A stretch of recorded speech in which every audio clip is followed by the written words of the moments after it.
Hello, everybody, and welcome back to the WM32 Football podcast. Today, I have been joined by somebody who has experienced quite a bit as a football fan over the last 3 or 4 years or so. I'm delighted to welcome Kyle Mowbray on today's podcast. Kyle, you are a Villa fan. And like I say, you have experienced a lot supporting them over the last 3 or 4 years or so, especially. But how long have you actually been supporting Aston Villa? Well, Wes, thank you for having me on the podcast. It is an absolute pleasure. So, for being a Villa fan, been through a lot, as you've said, through thick and thin over the past God knows how many years. Going down, coming back up. Literally, I've probably been a Villa fan since 2006-ish, really, is when I started to really follow the Villa. Obviously, going to the first game in April of 2002 with me uncle. So, yeah, all the way till before the lockdown was January against Leicester in the favourite of the 2-1 win with limbs everywhere in the whole end to go to Wembley. Brilliant. And you mentioned there that your first game was way back in 2002 with your uncle. Talk to me about that particular game and what your memories are of that game. Obviously, with it being 18 years ago now, I remember a little bit of it because I was only 6 maybe at the time.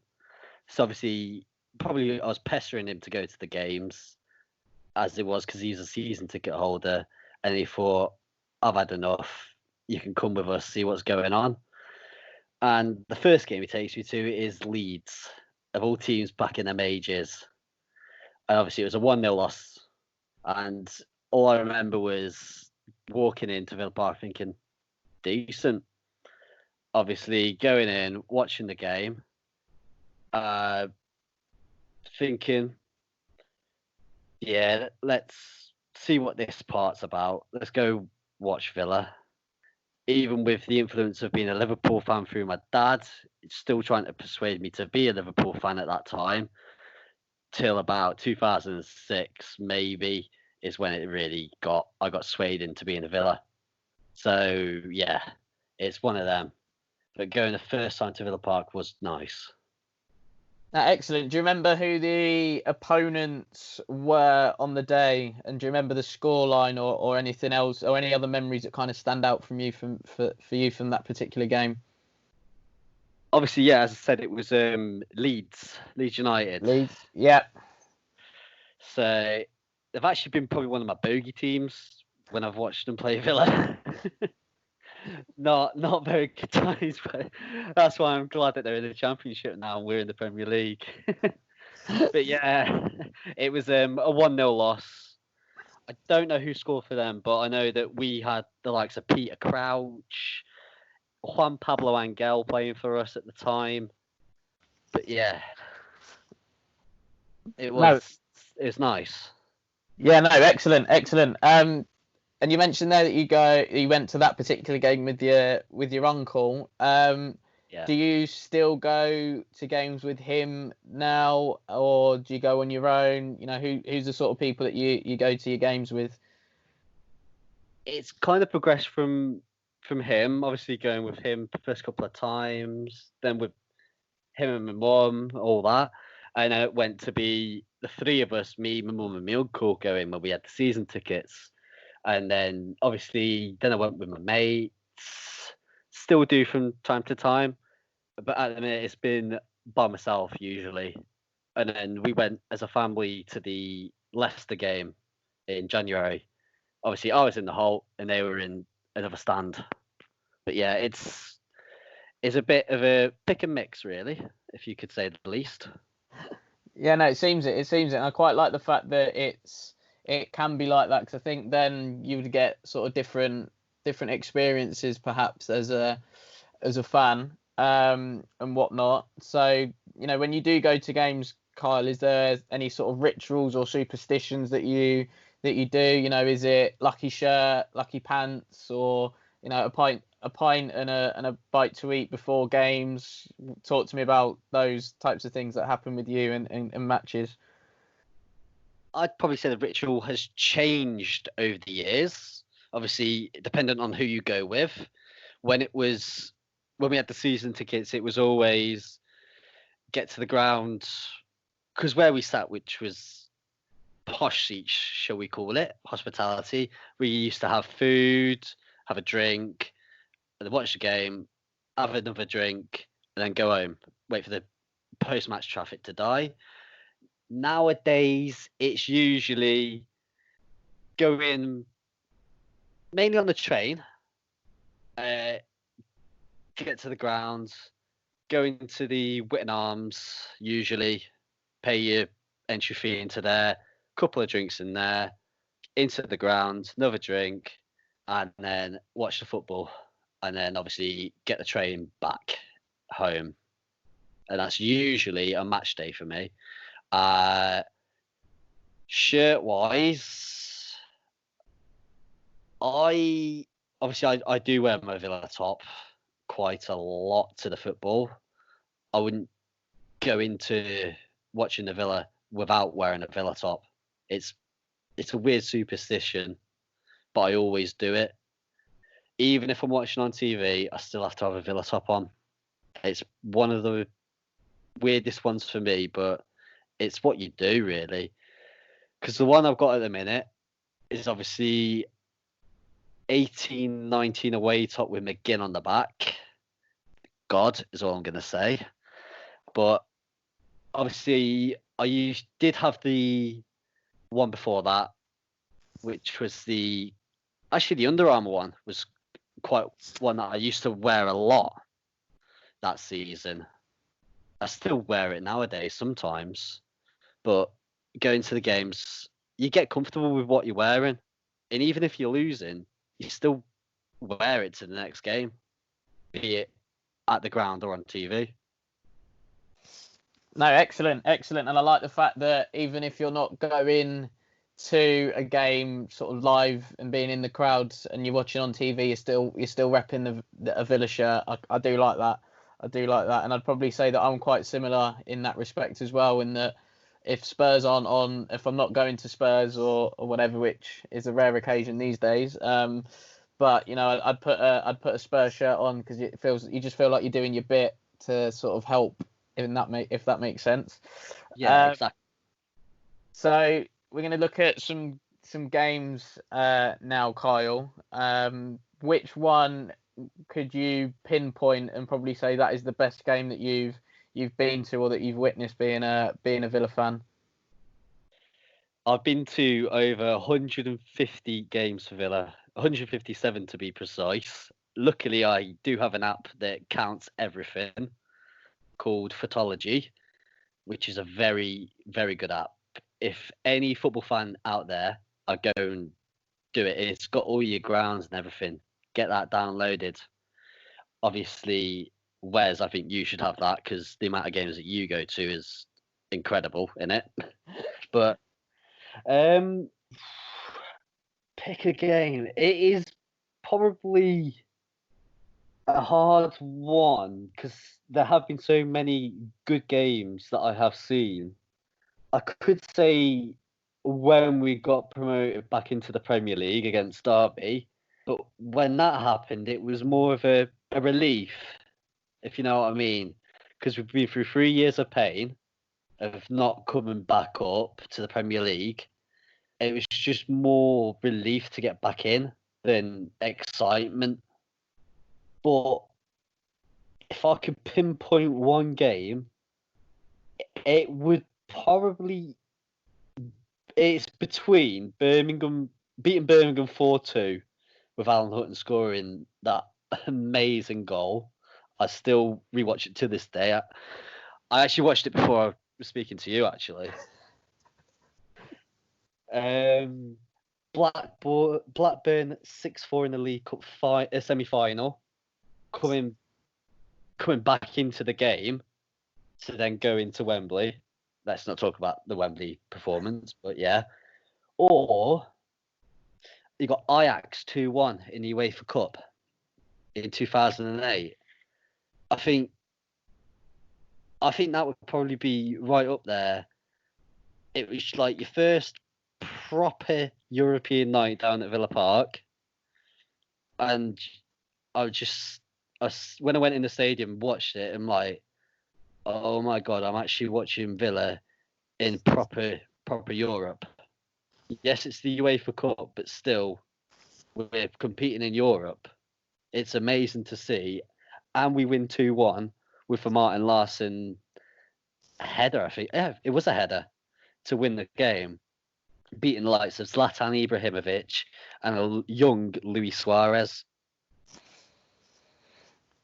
Nice. And I think as well, especially at that particular time with that Villa team, like you mentioned, obviously he was in Europe in the UEFA Cup, and I think there was always a feeling amongst people that, you know, Villa could push on. I mean, you had like Martin O'Neill in charge at the time, and a good young core of players there. You know, the likes of Young, Downing, and Milner, I think, as you probably well know.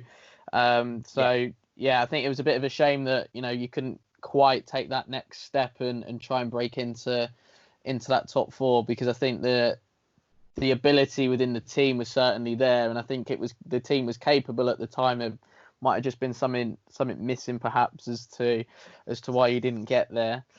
But no, it sounds like a fantastic experience, obviously, for yourself, like you said there, watching your club for the first time in a European competition. I think those types of games will always have a special place in somebody's memory.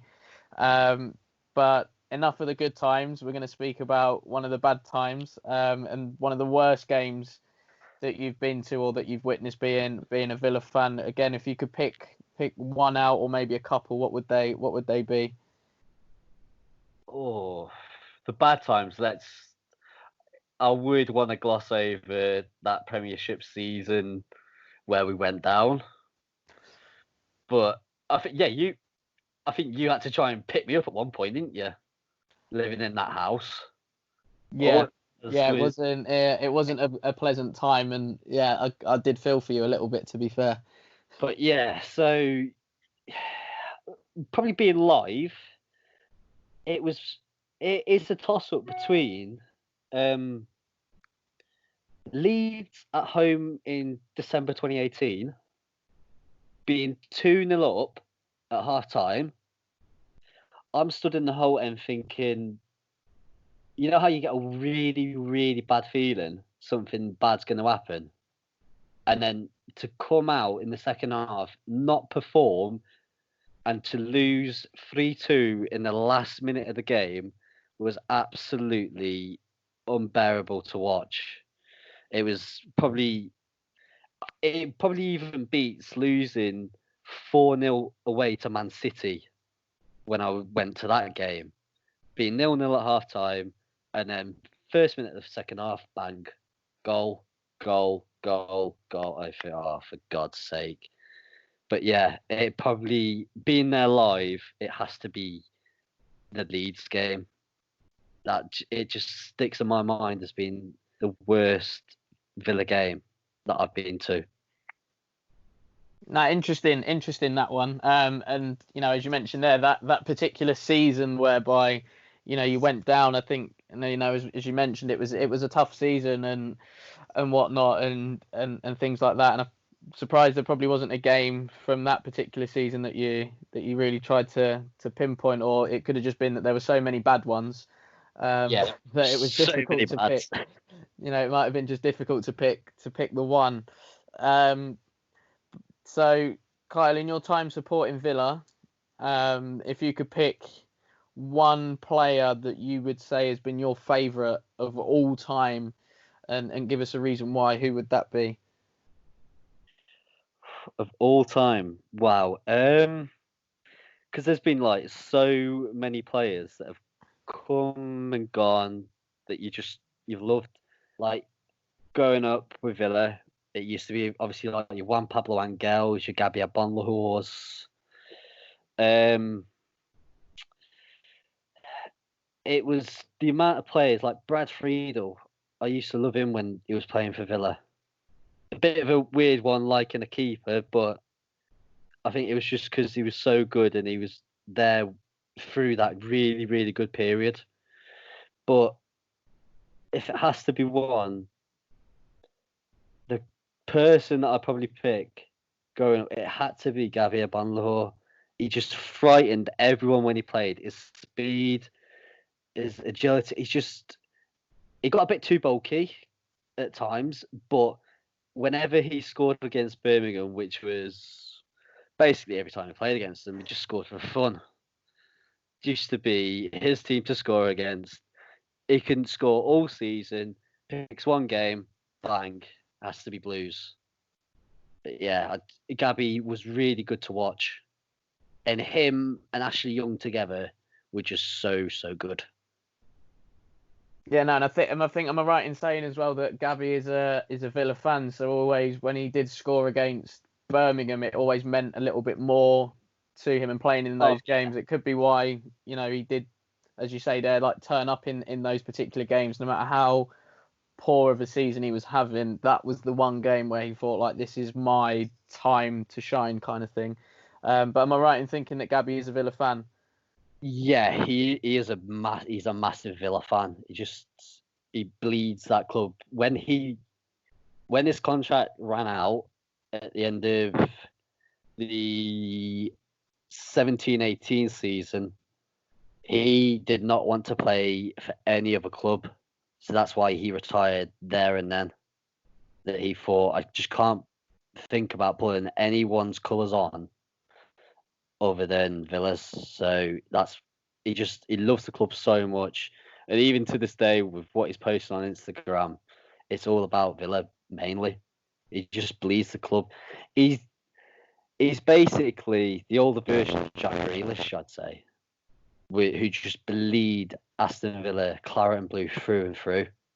And you just can't, as much as I don't like Jack Grealish for plentiful of reasons, but he does turn up to the big games, be it against Birmingham, when he did it in the League Cup in 2015, was it? Yeah. 2015, when we won 1-0, and he just ran the park. And he's only a youngster back then as well. Just thinking, how is this kid making a mockery of them? Obviously, that goal from Gested, I think it was actually. Yeah, it was Gested that scored. But when he played Blues, he put his heart on the line. And even when he got punched, which was a stupid thing to do, you knew straight away he's going to step up and score that winning goal. Which he did. Yeah, and I think Grealish has been. I think Grealish has been a real important part of Villa and what they've tried to achieve over the last sort of few years, especially. And speaking of Jack, do you believe as a Villa fan that you're going to keep hold of him? Do you think he could be going? Do you think it's dependent on where you guys finish? Is Grealish going to stay or is he going to go? I think we had the same sort of feeling back when we lost to Fulham in the playoff final. Is he staying or is he going? And when he said that he was staying, that he'd stick it out one more season to get Villa back where they belong in the Premier League. And now he's playing in the Premier League and he's got Villa back there. He's just done it. But if we go down, I wouldn't blame him if he left. Because I think, as much as it pains me to say it, he should be in the England side. But with what he's been doing recently, he's not going to get there for another couple of years. Plus being in this Villa side where we are now, I don't think Southgate would take him. So to bet his chances, it's potentially best that he goes. Maybe not to a United, because I don't think they'll do him any good. I'd probably go with a side. Maybe a Chelsea could get a good out of him. I don't know. As much as you don't like Chelsea, or he could go replace Kane at Spurs when Kane goes to Newcastle. Okay. Interesting point that you make there, especially the Chelsea one, considering the way that Frank Lampard has got Chelsea going and everything else. And obviously we've spoken there about Jack Grealish. Is he your current favourite Villa player? If not, who is? And give us a reason as to why they are your favourite player at the minute in this current Villa side. Obviously, you know that that's not going to happen. The best player at Villa that I love is John McGinn. It's just what John McGinn is. He's a definition of God.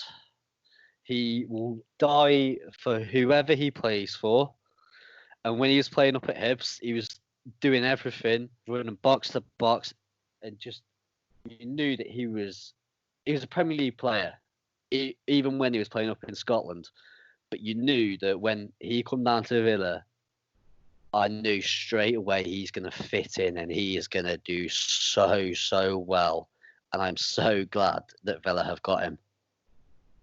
And when he scored that playoff final goal, I dropped to my knees in just sheer delight of knowing that he has just sent Villa to the Premier League again, back to where we belonged.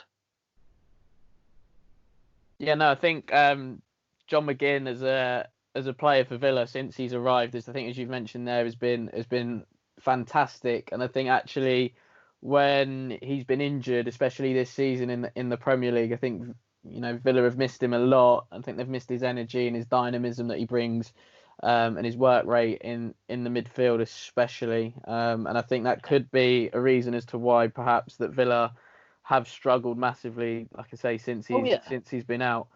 Kyle, if you can try and pick out one moment here, if you can, that's been the most memorable for you, being a Villa fan. Obviously, you've mentioned games against Birmingham, you've mentioned the playoff win against Derby. Which one is the most memorable for you? The most memorable, and I would love to keep saying about beating Birmingham's the best, and even beating Albion in the playoffs on pen. You know what? I think it has to be beating West Brom on penalties. Yes, at the Hawthorns, but to actually be one of your local rivals alongside Birmingham, to beat them, and just to send you to Wembley as well. It just makes it that even more sweeter of a moment, and then to go on to win makes it even better. But I think that was what really kicked the play, kicked it into being. We are going up. I think that has to be the best thing to do. That's probably the most memorable moment I have probably seen as a Villa fan. No, that's perfect. And actually, like I think as you mentioned there, like beating a local rival on a penalty shootout to send your team to Wembley, there is that sense of, all right, not only have we got to Wembley, but it's the way that we've done it as well. And I remember watching that penalty shootout, and caught a bit at the end of the game as well. And it was just, I think the game itself pretty much had everything. I had 3 heart notifications come through my watch. It's like, your heart rate is too high. I'm like, no shit, we are literally in the biggest game of the season, and watching it in the pub as well it's literally, I screamed that pub down. Albeit it was a place of work, but I screamed it down. No, that's brilliant. That's brilliant, and I love the fact that the heart rate was going up and up and up throughout the game. I think every football fan can relate to a pulsating heart rate watching your team throughout a 90 minutes for sure. And Kyle, you mentioned earlier about the relegation season. Would you say that's your lowest point then supporting Villa, or is there another low point that sticks out for you? No, that does have to be a low point, because that season was one of the worst seasons in a Villa, watching the Villa side, and you're thinking that it is all stemmed from the owner not pumping money in in the 10-11 season. It started to go down a little bit season by season. It's basically started in the 11-12 season under McLeish. That's where it's all stemmed down from, was to going down. It was really, really painful to watch. And even losing 6-0 to Liverpool, I think, was it 4-0 against you lot that season? Now you're questioning me. Might have been. Could have been 3. Could have been 3. I don't think we definitely didn't score, but it must have been. I think it was actually 4-0, and I said to you, "Oh, put a bet on that we beat you both teams to score." Yada yada yada. And we're sitting there watching it, and I'm like, "Oh no, just pass me the beer, pass me the beer, pass me the beer now." Yeah, no, it was quite like, as a Spurs fan at the time, I think we had a fairly decent record against Villa. So when you did go down, I was a bit like, oh, because like I say, Spurs had a good record against Villa, and I'm like, well, that's like 6 points gone, because it was like, right, we turn up, do a job, go home, see you later kind of thing. Spurs are probably one of the, when I've watched Villa live, Premier League wise, I don't think I've actually seen Villa beat us. It's one of them. I know you're thinking United's, but we can get a scrappy game against United in the league and just have a draw. And then obviously at Wembley when they beat us, I'm not going to talk about that one because they should have been down to 10. But yeah, you're thinking like your Chelsea's, all that, but it all stems down to Tottenham. I don't know why, but Tottenham just seem to be like a bogey side in the Premier League. Yeah, and I think from a Spurs point of view, like I think in my early years of supporting Tottenham, there was a time when you did sort of turn us over a few times and whatnot, but then actually I think there was a period where it was almost like, right, we've sorted this out, and then we just went on a run whereby either at home or away we would be the ones to turn you over and almost be like, no, this is how it's going to work from now on and whatnot. Yeah, it was when you was, I think that from that season when you got into Champions League was when you started to basically turn us over. Yeah, and you mentioned there, Kyle, about Alex McLeish and sort of other managers that you've had at Villa. Who would you say in your time supporting them has been the best manager? And manager-wise, people will probably say Dean Smith, but Dean Smith obviously came in midway through the third season in the Championship. But looking back on it, you'd probably say Martin O'Neill, because what he did, he made like a mini dynasty, if you know what I'm saying.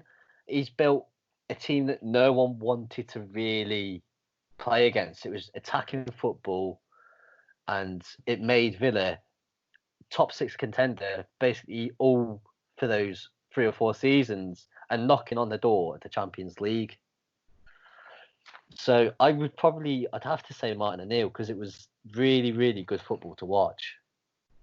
Yeah, I don't think many will disagree. And we mentioned earlier about the sort of young side that Martin was really building at Villa, and I think probably at that time you were one or two players away from either winning a trophy such as the League Cup. Obviously, you went to Wembley and lost to United and those kind of things, but. Like I say, probably one or two players from winning, say, like a League Cup, and then really getting into and breaking into that top four and into the Champions League. And you mentioned there that the football was good to watch, and even if Villa games were on TV and you'd watch them, it would be a good watch. Like you'd never get bored of watching a Martin O'Neill Aston Villa side, really.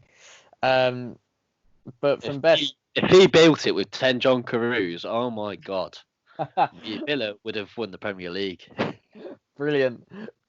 But from best then to worst, I have a feeling who this might be, but who would be the worst manager of your time supporting Villa? Ooh. I would say you're thinking I'm going to say McLeish, aren't you? Probably because of his connections as well with the other half of the city as well. With McLeish, I liked him as the Scotland manager, not as the Birmingham City manager. Yes, he went on to win the League Cup, which he shouldn't have bloody done. With that Obafemi Martins goal, that shouldn't have happened. But yeah, I always knew McLeish as a Scotland manager that had one of the best percentage records, winning records, until he took the job the second time round. But he was the one game away from going to the Euros with Scotland. So I can't say that he was the worst that I would say, but the worst one, Remy Gard. Remy Gard. When he came in that relegation season, we got rid of Sherwood, which I think was a stupid idea. But I think it was done because a couple of results here and there were just dropping, and then they thought, nah, I enough. Let's give it to a Frenchman. Yes, we'd had Huye a few seasons earlier in the 10-11 season, but it wasn't going to replicate that. So when Remy Gard came in, he only spoke French to the players because we had a couple of players who were French, getting them all from Ligue 1. But his football was boring. That's the reason that we went down, was solely on Remy Gard and how he handled that dressing room. No one wanted to play for him. And that's how it all happened, that we went down through the poor signings that he made in the January were basically French rejects. I was like, if you want to stay in the Premier League, at least buy some players who will play for the Premier League and not to try and send us down to the Championship. Yeah, no, it's an interesting one, and I think you mentioned Remy Gard there. Probably took over in different circumstances, and I think your comment on Sherwood, I don't think any Tottenham fans that will listen to this will particularly agree that it was a stupid idea for you guys to get rid of him. Having seen what we witnessed under Sherwood, especially. But yeah, no, I think like you say, for Remy Gard, he come in difficult circumstances, but there didn't seem to be any change in anything, and the place just seemed to almost cave in on him. I would personally say in his time at Villa. I'm not saying that the job was too big for him, but I think with everything that was going on around the time at the time, obviously discontent with the owner.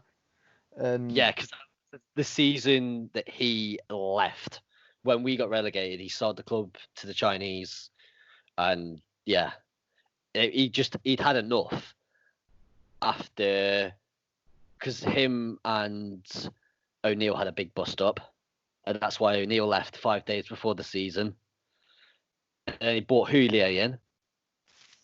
I thought when we played under Houllier, it was good, albeit the circumstances that he left weren't the best. I thought he had another season in him, but healthcare issues meant that we got McLeish, and that's where it all went downhill from. Basically, he's like, I don't want to pump any money into the club, and that's it. Which was it's hard to take, really, because you're thinking, all I've ever known is Villa B, Premier League. I didn't know anything else till the 15-16 season when we went down. I just knew Villa, Premier League. Obviously, you get your glimpses of the Championship here and there on Sky, and you're thinking, don't have to worry about that. But then when it happens, you're thinking, oh no, we're in this absolute mess that we've gone down to the Championship.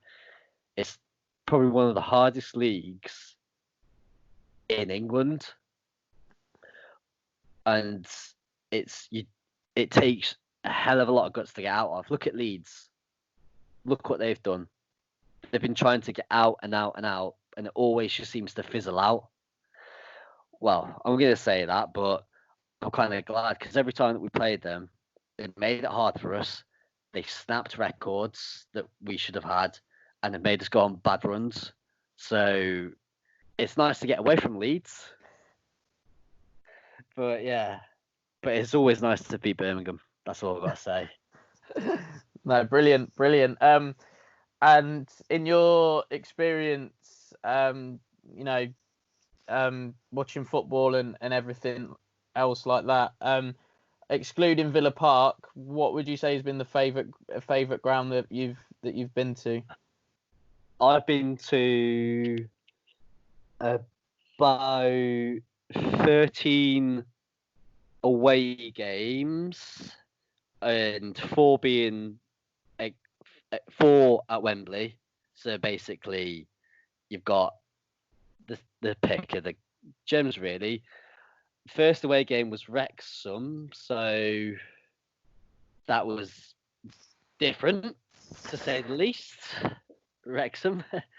I've been to, obviously, Telford, watching Villa. One of the best grounds. I don't know why, but like Brighton just seems to be popping. I don't know why. Maybe because it was a funky little ground. It's just something like that, because your likes of Cardiff and Swansea, it's basically the same ground but in different cities. But City and United didn't really do any justice for me. So something like that, I'd probably say it has to be Brighton.